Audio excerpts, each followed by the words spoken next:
no one who really actually cares about you is going to be upset if you don't play good. So you don't need to be upset at yourself if you don't play good because no one else does. Welcome back, everybody, to the Mind Your Game podcast, where we talk about the mental side of not just athletics, business, but also life. I'm your host, Dustin Donner, and today we have a very, very special guest for you all, a veteran LPGA Tour player, Lauren Coughlin. Welcome, Lauren, to the Mind Your Game podcast. Thanks for having me, Dustin. Looking forward to it. Yeah. So how's your day going so far? Kind of start of a new week. I know we had some exciting news probably over the weekend, but how's your week going? Yeah, it's been a lot of fun. Just won the Grant Thornton Invitational with my partner Andrew Novak. So that was a lot of fun. Had a lot of fun celebrating Sunday night there in Naples, and then drove over to my house here in Jupiter with my husband, and my dad was here for a night. Now my father-in-law and stepmom are coming for a couple nights, and then in a few days, my mother-in-law, brother-in-law, and brother-in-law's girlfriend are coming down. So we're gonna have a revolving door here the next week or so of family. But it's gonna be nice, just to be in one place for once. And this is kind of the first year we decided, like, hey, if you guys want to see us, come to us. We're over traveling. We want to be in like one place for more than like a week or two. So looking forward to that though. Yeah, kind of staying at the home base holiday season, and then hmm also that massive win from this past weekend. What is it like to win a tournament like that? Like the next couple days afterwards, what does that look like for you? Yeah, I mean, I get a lot of text messages, a lot of, activity on my cell phone from people reaching out, congratulating me, friends and people that I've met, over the years. We were gonna drive back afterwards. It's about a 2-hour, 45-minute drive from Naples to Jupiter, Florida, but decided, you know what, we're just gonna get a hotel there tonight and just not have to worry about it. And there's this really cool, like, divey type bar called North Naples Country Club that like usually the caddies go to. So we kind of went there and hung out, had a few beers and stuff, and watched Sunday night football. It was a lot of fun. Amazing. And when was the last time that you won on tour before this? Yeah, last year, Scottish Open, the 2024 Scottish Open, I won. That was another like a lot of fun celebrating. We were playing the British Open was the following week at St. Andrews. So we were kind of like just south of Glasgow. And so drove about the 2.5 hours over to St. Andrews, on the other side of the country and got to go, checked in our Airbnb and then went to the Dunvegan and got to celebrate there. So that was like something that I never even, like, dreamed of being something that I would get to do, so that was a lot of fun. Yeah, it sounds like a lot of dreams come true when you have success on tour. Yeah, absolutely. With success after success, how do you approach playing rounds and tournaments after having a win like this? Does your mindset change at all, or what's kind of your focus after a win like this?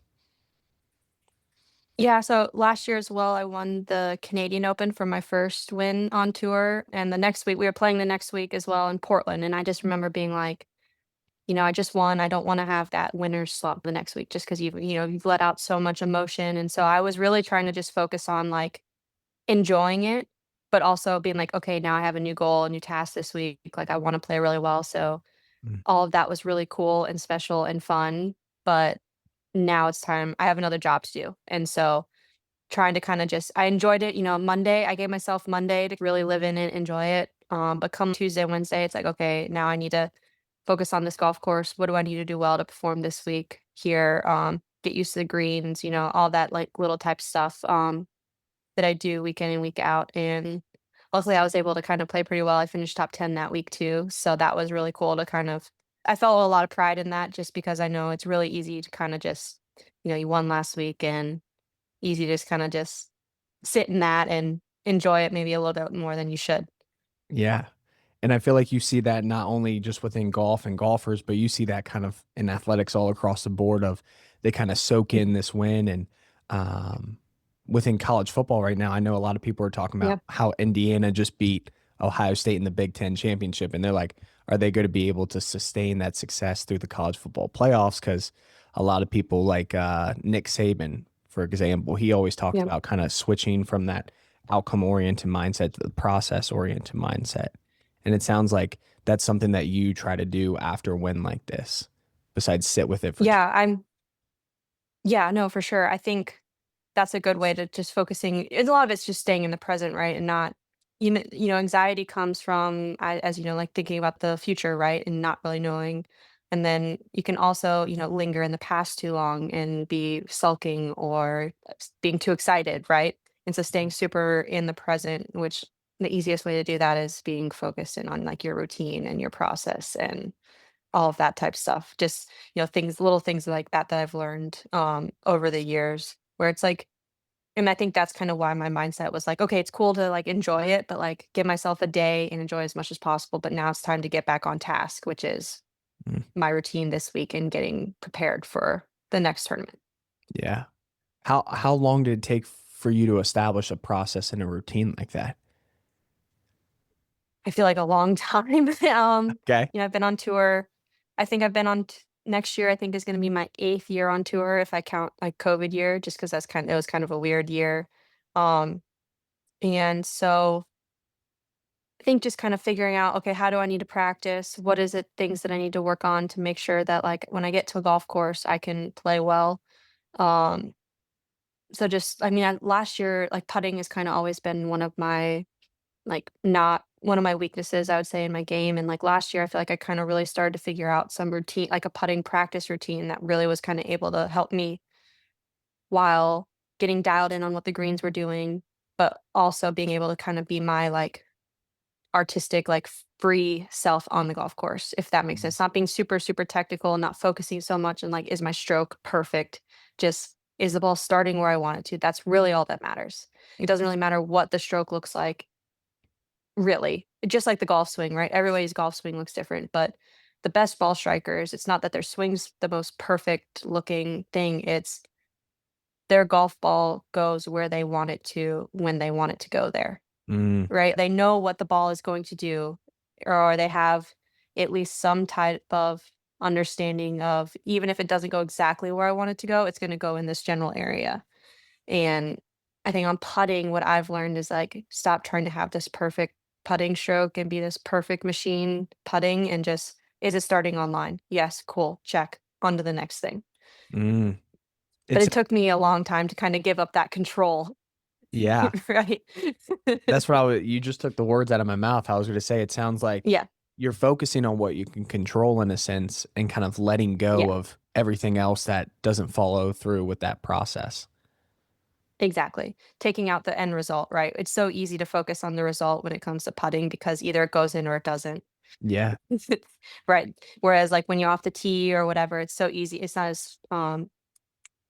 as finite, right? There's not a real end because the hole hasn't finished yet. There's Yeah. still a lot more things that you can do. Whereas like putting, it's like either it goes in or it doesn't. And it's probably like the least amount of control you have because you can hit it with a really good speed and, like, hit it on the right line, and it can hit a spike mark. Yep. Or you could hit a bad putt and you maybe read it wrong, but you hit a bad putt and it ended up being on the line that it needed to be on, and so it went in, right? Yeah. Like, there's, like and you can hit good putts exactly where you want, and maybe you just didn't quite read it right. And so, like, there's just so many little things that have to go right on the putting green.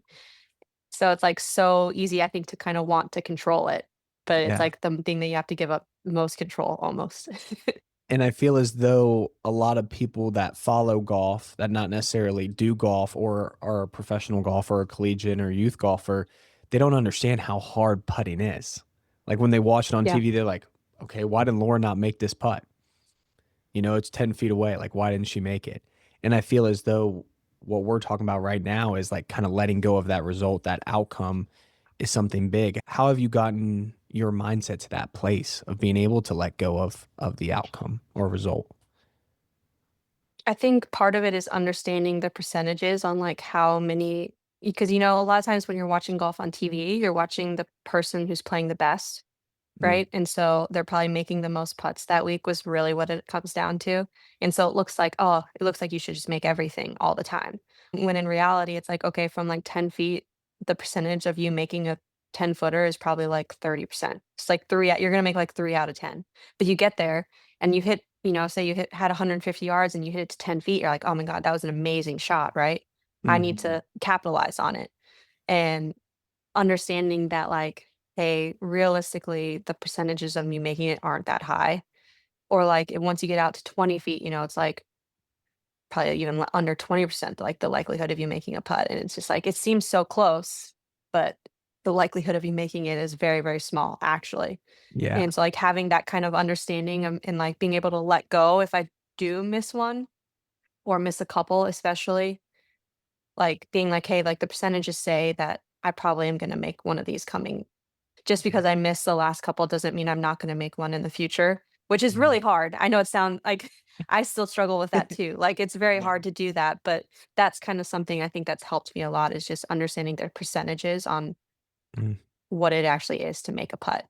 Whereas, like, 6 feet, I think it's, like, just over 50%, or no, sorry, 8 feet, it's, like, 50-50 on if you make a putt or not, which you when you watch TV, you think like, "Oh, no, they make everything."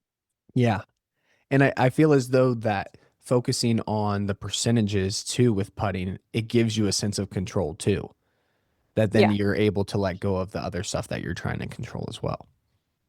yeah, for sure, because you have to it's It's just math, right? Like, it that's kinda how it works, and so, eventually, you're going to make one. Yeah. And so just because you haven't made one doesn't mean you're not gonna make the next one, which is also very difficult to do. Yeah. And a lot of people zero in, and I feel as though as you're talking about kind of like focusing on the percentages, it almost sounds like you're giving yourself like a reality check. And something I Yeah, for talk sure. to a lot about with my athletes that I work with is like getting your expectations in line with reality.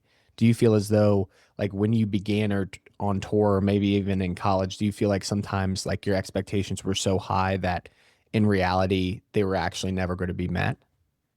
I think probably yes, but also I was a really late bloomer when it came to my skills and my results, I guess you could say, in golf. I walked on at Virginia. I wasn't on scholarship at University of Virginia. By my 4th year, I was on scholarship. In my 5th year, I was an All-American, and, like, of course, I dreamt of playing on that tour, but, like, I never really had, like, I was like, "No, I'm not that good." Couldn't even get a scholarship coming out of high school, barely played my first couple years, but, worked really hard and just got better every year, really, and eventually worked some way to where I was like, "Okay, I guess I gotta go and go give this a shot." And I was like, "There's no way I'm gonna make it." I just never really had that, I guess, internal belief that, like, yeah, I am going to go and be a winner on the LPGA tour. That Mhm. was crazy to me, especially, in college and the first couple years out of college when I really struggled again too. I made 4 cuts my rookie year on the Epson Tour, 4 cuts on the LPGA. My rookie year made $12,000 my rookie year on the LPGA in 2018, so it's like, I would say I more was, like, trying to get myself to believe that I could do it, more so Mm. than, like, my expectations were so high. I was more the opposite. I was trying to get my belief to and, like, my husband believed in me, my coaches believed in me, like, everybody else believed in me, but I didn't. So Yeah. I was more trying to get myself up to that level. So how did you get to where you are being a walk-on at UVA and then getting scholarship, you said your 4th year being on scholarship, being an All-American your 5th year, then going to Epson Tour, then being on the LPGA Tour. Without having that internal belief, where did that drive come from then to get to where you are through all of that adversity? I think a lot of people kept me in it when it was really hard. Um, my husband, was really supportive of me. I think I'm sure deep down I just love the game and I love doing it. And if I didn't love it, I probably wouldn't have kept doing it because it, like I said, it was really hard and I had a lot of really, like crying so much and just like I remember I almost quit both my first 2 years playing Mhm. professionally because I was like, it just feels so bad going to work and not playing well and not making any money and putting all this burden on my family, trying to support me and all this. And I was like, I didn't want to feel like that anymore. So maybe that was my motivation to keep going. But certainly deep down, I guess I must have had some type of belief to be able to keep going because it would have been really easy to quit. Like, Yeah. the easy thing would have been to quit, Well, it and I didn't for sounds a like in reason. that moment there was Yeah. only one avenue. It was like you got to stay on this Yeah. path, but something's got to change. But there was Yeah, never exactly. a thought of quitting. It was more so of just like, okay, how are we going to get from point A to point B?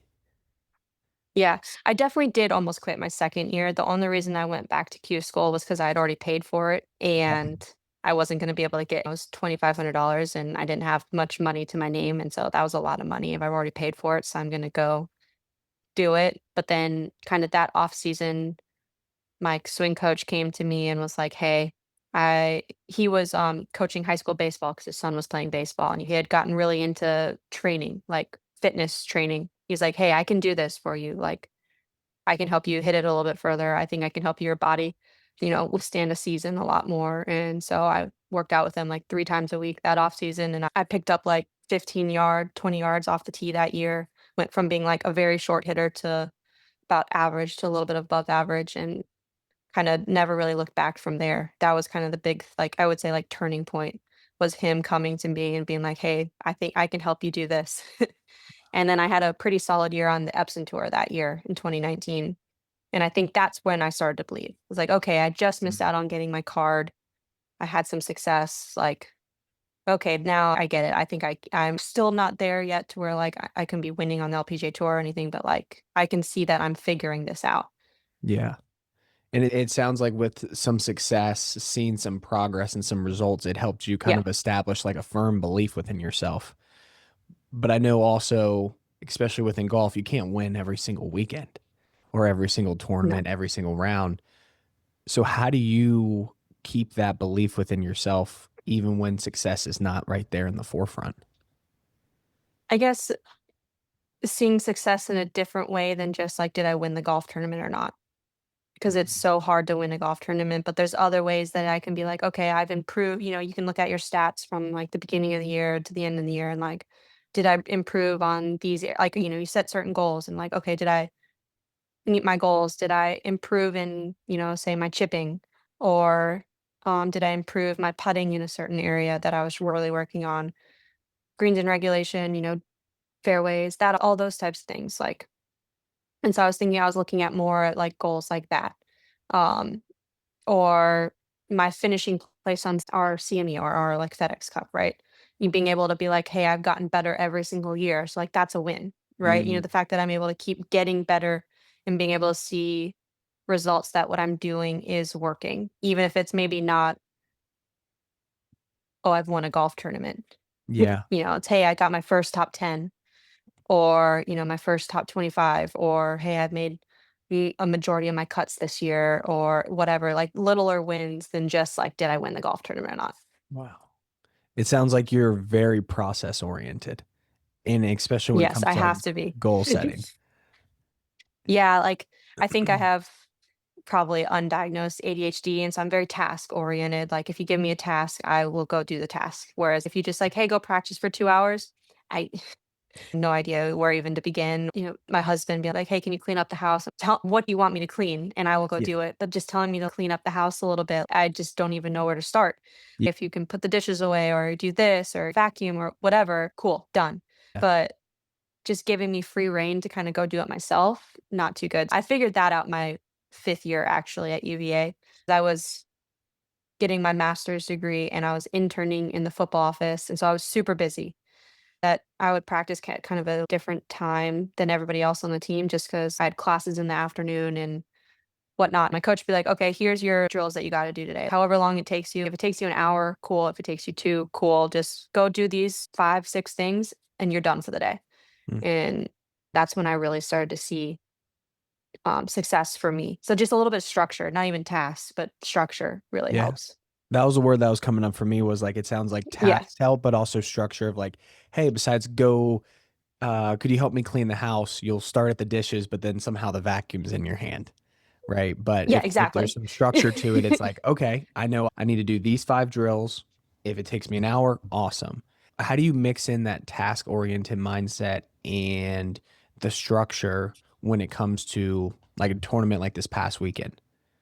Like Mhm. where, of Yeah, course, there's last weekend's a little weird because we have, like, 2 18-hole pro-ams too, and so, like, there's not a lot of practice, if that makes sense, like a regular tournament. Hmm. I've also never met Andrew before last week, so, like, getting to kinda know him a little bit.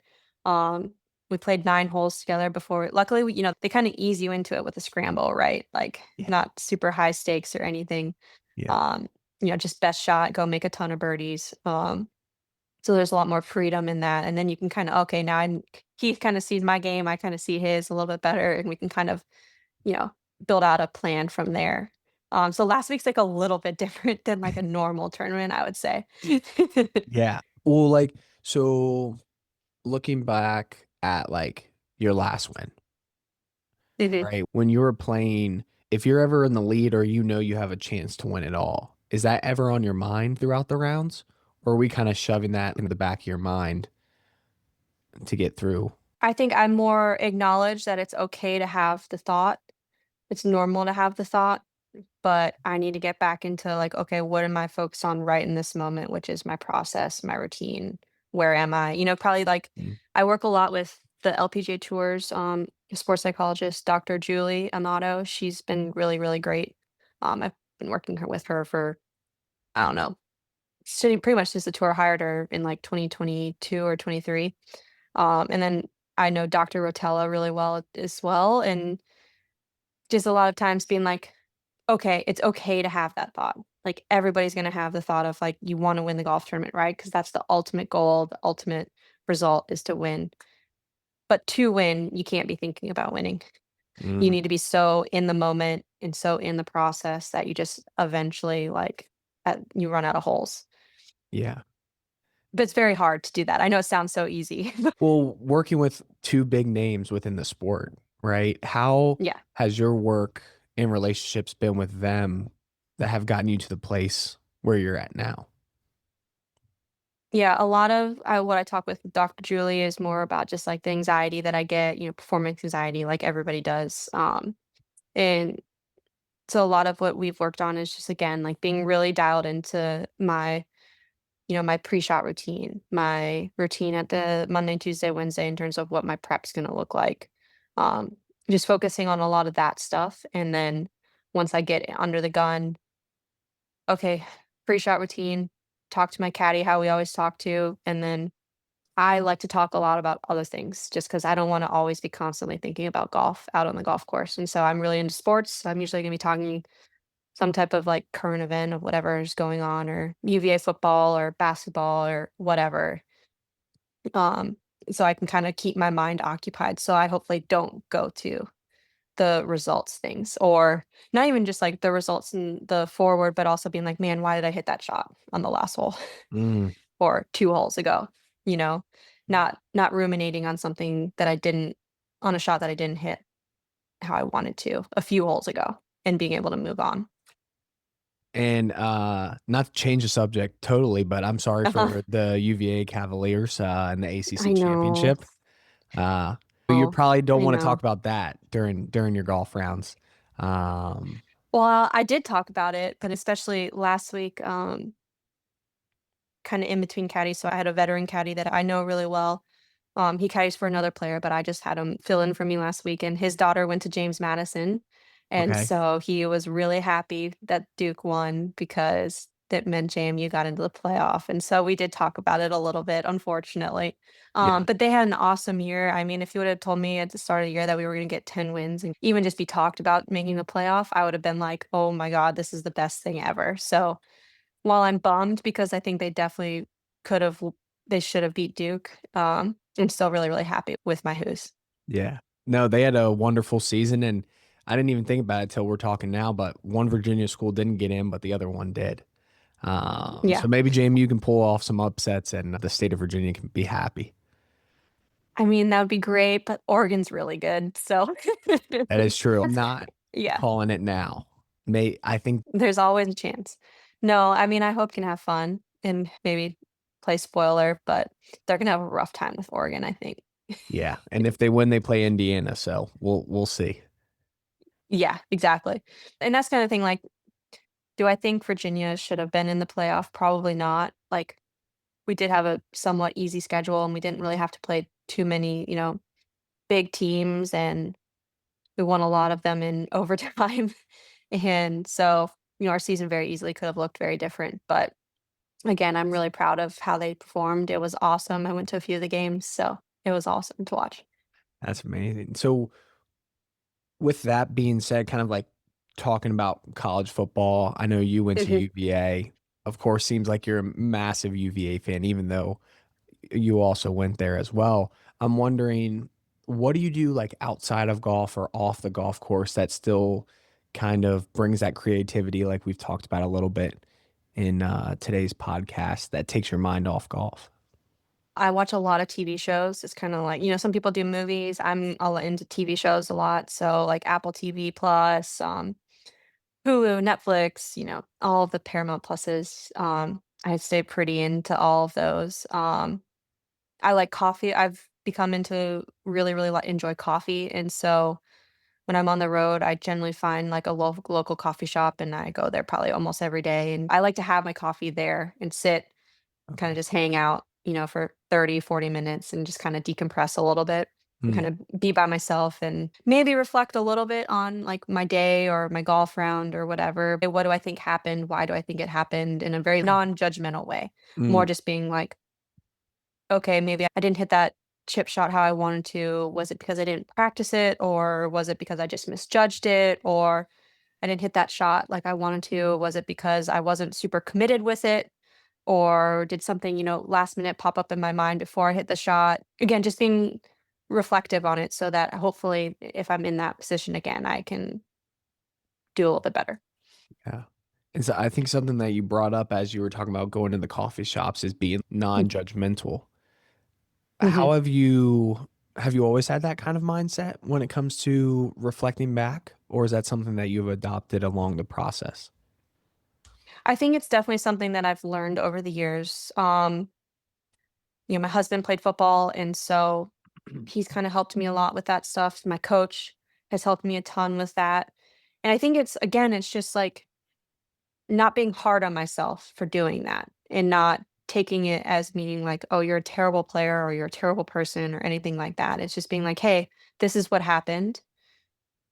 And it's okay that it happened, but what can I do next time to make sure that it doesn't happen or that I can hit a better shot or that I can be a little bit more prepared for whatever situation it is that I come up against. It's definitely, I would say, something that I've adopted over the last couple years, and probably why I've been able to get better every year is because it's like, okay, well, I just didn't practice that enough. Like, yeah, it sucks that I didn't do it, but it doesn't mean I'm a bad person because I didn't practice how I probably should have practiced. I just need to be better at it next time.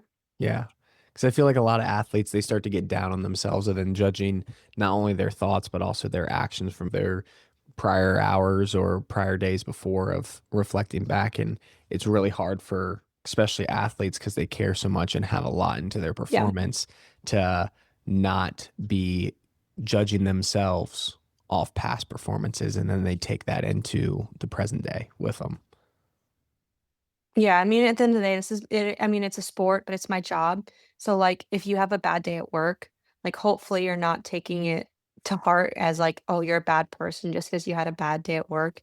But I feel like as athletes, when we have a bad day in our sport, it makes us feel because our identity is so, I don't, just so, and it's everything really.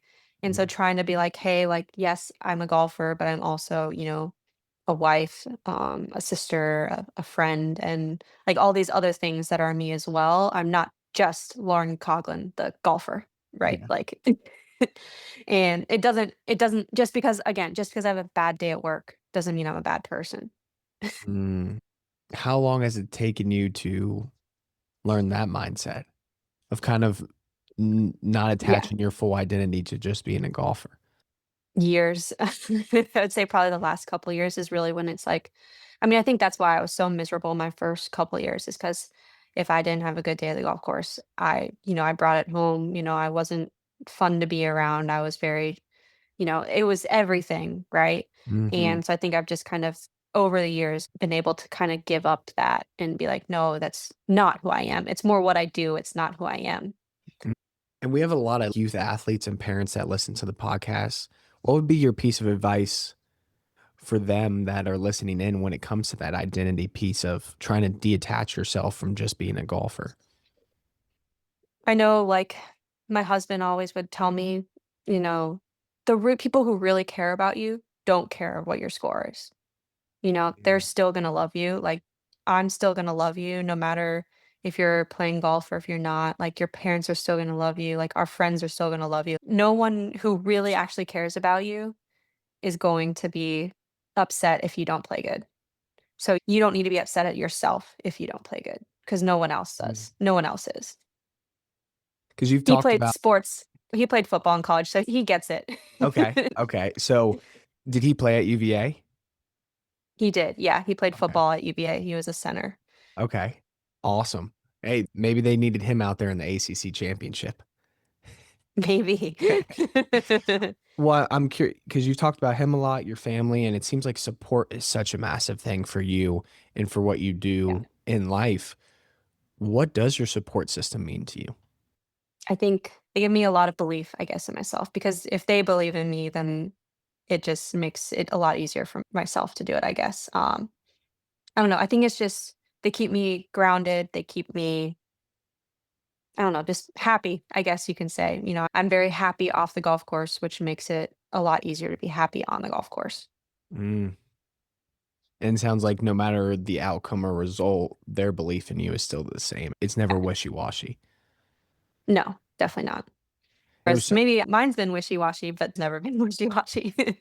Well, hey, sometimes you need that support system and those people in your life that their belief of you is never going to change, and that's what picks you up and keeps you going even when yours is fluctuating. Yeah. I think some other things that, like, I had a great caddy last year, he retired, but he has been a big impact as well, just like that, just because you are trying and you have these goals and you never know what's gonna end up happening. Like, you may never reach some of these goals that you make, but you need to try. You Mm. need to put in all your effort. You need to put in all that you can to do those things. Um, but having these people believe in me makes it a lot easier to go try and want to put in that effort. Again, it doesn't mean that it's gonna happen. It doesn't mean, of course, I wanna win a major. I wanna get to world number 1, but, like, mathematically, that's gonna be very difficult because Ginu Icum is very, very good at golf. Um, and so, like, I might never get that, but that doesn't necessarily mean that my career hasn't been a success. How do you define success personally? Yeah, it's a great thing. I don't know, I think my career has been very successful for me because I think I've been able to get better every year. Maybe not big leaps every year, but every year I've gotten better. Um, and that's kind of always been my goal is just to see how good I can get. And I don't think I'm there yet. I think there's still things that I can do to improve, which is hard, but it's also fun. It's fun to have things to go work on. It makes it a lot easier to have, motivation because you want to get better. You have areas that you definitely need to work on. Um, But yeah, I mean, I would say, like, if my career ended today, I had a very successful year. Did I accomplish everything that I wanted? Maybe not, but, I've won 2 and unofficially 3 times on the LPGA tour. Not a lot of people can say that, so And it sounds like your success doesn't come necessarily just from results, um, and winning a tournament. You yeah. It's almost like you're finding the diamonds in the rough is kind of the Yeah, analogy, the line that's coming up for me as you describe your definition of success of, hey, I'm going to find success in what I find in. And it sounds like you have a very strong belief when it comes to that as well. yeah, for sure. Of course, like, I wanna do all these things, being on a Solheim Cup last year was, like, a huge goal. It was kind of my whole goal of last year was I think it hadn't really hit me that the Solheim Cup was gonna be about an hour and 15 minutes from where I live in Virginia, and I remember about the year literally about a year almost exactly prior to the Solheim Cup, I was probably 140th in the world, like, not on anybody's radar in terms of making a Solheim Cup team or anything, and I just remember being like, "There's no way that I am gonna be on my couch watching this with it being an hour and 15 minutes up the road." Like, there's just no way that that is gonna happen. Mm, And so I'm gonna do everything I can to make that team. And then it kinda shifted when it was kinda clear that I was gonna make the team to, like, okay, now Angela Stanford, who is gonna be our captain for this upcoming, Solheim Cup, like, I had never really talked to her, but she kinda came up to me in the beginning part of the year and was like, "Listen, you're probably gonna be on this team, and so learn from my mistake my rookie year where my whole goal was just to be on the team, and I got there and I was so just, like, overwhelmed and I didn't play very well. Your goal shouldn't just be making this team, your goal should be, to help us win." And that mm. kinda, like, hit me. I was like, "Well, wow, that's really," I hadn't really thought of it like that. A few weeks, probably a month or so later, I kinda had the realization I've been playing pretty solid, and I was like, I'm probably gonna make this team, so my goal now needs to be how can I get the most points for my team to help us win? Mm. And so my goal shifted from just making the team to being a big contributor to the team. What was being on that team like for you? What was that experience like? It was the best. Still looking back on it, it was like the most fun I've had probably on a golf course in that whole week. It was a blast. The team, everybody got along so well from the moment we got there. The caddies, the players, the captains, and I think we just fed off of each other and everyone was having so much fun that we played some really, really great golf that week. And I'm wondering, was your mindset going into more of the team atmosphere? Because that's not usually what you're used to. It's very individualized, the sport of golf. So Yeah. going into that team atmosphere, was the mindset similar? Was it different? I played college golf, so I loved being a part of a team. I played basketball growing up, so like team sports are always something that I've enjoyed and I love. So it wasn't too foreign to me. Like I know it is for some people who maybe like who had never played team sports, who'd only played individual sports. It's a little bit different. But I also love match play. It's such a different game. There's like a game within the game that stroke Mm, play doesn't quite have, that match play does. It doesn't really matter what you shoot, you just have to beat whoever you're playing. And it's such a momentum thing, and there's so much other like little intricacies in match play that I really, really enjoy. A lot of it's about being really mentally tough, which I think I'm very mentally tough, and staying in it and not giving up early because anything can happen in a round of golf. And so I think I was ready in the sense that I just love the whole format of the event. yeah. It sounds like the format was very fitting for you and your brain and how you Yeah. operate. And Yeah. with that word mentally tough, and it kind of sounds as well as like not giving up when times get hard or even when it's close to the finish line, like battling adversity. What would be your advice to the younger generation when it comes to establishing mental toughness and battling adversity? Yeah, I think we talked about it a little bit earlier, like, the easy thing for me to do would have been to quit my first couple years, right? Like, that's the easy thing to do. When things get hard, quit. I think something that proves strength is when things are hard, not giving up. I don't know necessarily how to describe it other than this, like, you know what? I just always stay in it. I always think that there's until it's literally over or mathematically it's not possible for me to do anything, I'm gonna stay in it because there's always a chance. There's Mm. always a chance that something just like there's a chance the JMU Dukes could beat Oregon, even if it's very, very small. Results will come out before this podcast recording, so the game will be. Yes. So we're speaking it into existence. So, I just think I don't know what it is. I don't know if it's because 'cause I'm stubborn or if it's just been ingrained in me from, college and just how my journey has been. It's never necessarily been easy. Like I said, I walked on, I wasn't highly recruited, and so I've always had to stay in it. As you were describing it, all I could think about is like underdog mentality. I mean, I love Baker Mayfield, right? And you can just tell that when he's playing football, he's giving absolutely everything he has, and I love that. Because his dream school was, He walked on at Texas Tech, yep, I believe, and then eventually won the starting spot and then transferred to Oklahoma and then won the Heisman. yeah. And then kinda struggled a little bit even when he was number 1 overall draft pick, but then, like, really struggled at Cleveland and almost got out of the league until he signed with the Rams and won a freaking football game, like, 3 days after joining the team. Yeah. Like, and so he's kinda always had, like, a chip on his shoulder, I Mm. think, you know? Like, no one really believes in me, but I believe in me type thing. So not only now your support system believes in you, but that's where you get that strength of belief in yourself, it sounds like, is from that underdog chip on your shoulder mentality. Yeah, probably. Where it's like, And I don't know, I just can stay in it. I know I can. mm, I've done it time and time again. it sounds like the belief is pretty strong nowadays for you, Lauren. It has gotten a lot stronger for sure. It's not a I Um, guess, it's a I and know now. yeah, for certain things, I would say. Yeah.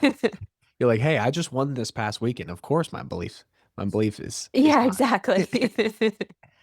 Well, so how I usually wrap up all of our podcasts is asking our guests one question, and usually it's for the audience, but I really want to ask more of a question for you. If your Okay. younger self, even before your days at UVA, high school, little you, was to look at you now, what would the younger version of you say to Lauren now about herself? I'd say you did it. I was on the golf team in high school and everyone was like, "Oh, you're gonna be on the LPGA one day, like, blah, blah, blah," and I'm like, "Yeah, okay, sure." But, yeah, I would say you did it. You got on the LPGA tour, you won, you got a lot of you've gotten to meet a lot of really, really cool people, because of golf, and, yeah, I would just say I think you did it. That's pretty Amazing. cool. Yeah. And I, of course, didn't know younger you, Lauren, but I would also agree with the "you did it" statement. And Yeah. I really appreciate you coming on the Mind Your Game podcast today. So thank you for joining me, and I'm looking forward to speaking with you in the future. Yeah, it was really nice to meet you, Justin. Thanks for having me. Of course. And to everyone listening and watching this episode with Lauren, please like, comment, subscribe down below. This is the Mind Your Game podcast where we talk about athletics, business, and life and the mental side of everything. So I hope you all got a lot. I know I got a lot from talking to Lauren today, and we will see you all next time.